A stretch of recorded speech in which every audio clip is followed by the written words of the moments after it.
food for a moment. Yeah, why not? Let's do it. Because, I mean, you're not an industry person. No. And I didn't want to, for myself with having this sort of format in this show, Mm-hmm. I didn't want to have it just be Just about food. and just about the industry. I really wanted that opportunity to have my friends and other people that I thought had really interesting things to talk about. And you're certainly one of those highlights in my life that I get to enjoy. Yeah. But you have a definitive tie to food. Yeah. And it's so interesting because just recently, I got to meet your mom. I know. And, I'm sorry, but where did the foodie of you come from? Because it really didn't come from your mom. It did not come from my your mother. Your mom basically said, I hate to cook. I know about 5 to 6 things to cook. Yes. And I heard rumor that none of them were that great. They're okay. That they were tolerable. They're tolerable. So, but yet you won't shy away from anything that I put in front of you. And I have put some really esoteric food in front of you.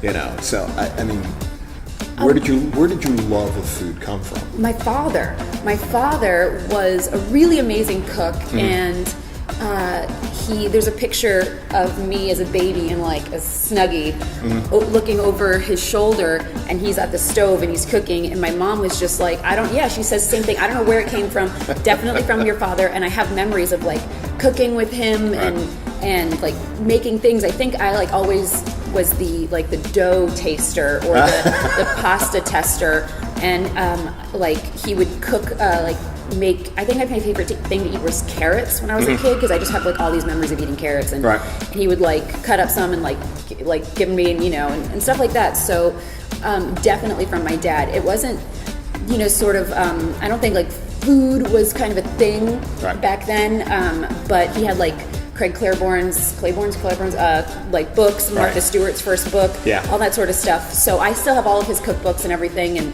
it's definitely like my father, but also I was a kid, so it's not like it could be so exotic, all this like exotic food. Like I said, it's not the way it is now when,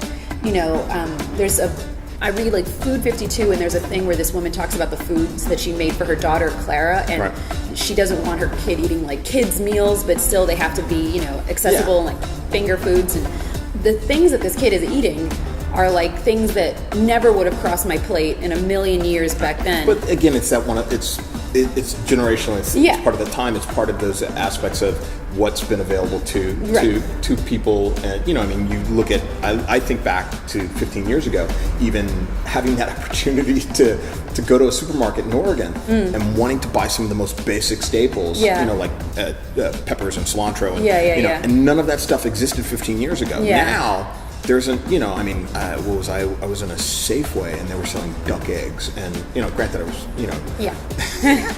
in a little bit of a different demographic, but like some of the most basic stores and even some of the most basic bodegas in this city carry extraordinary products now. Talk about kale and everything. Well, let's not talk about kale. Right. So inside joke. Yeah.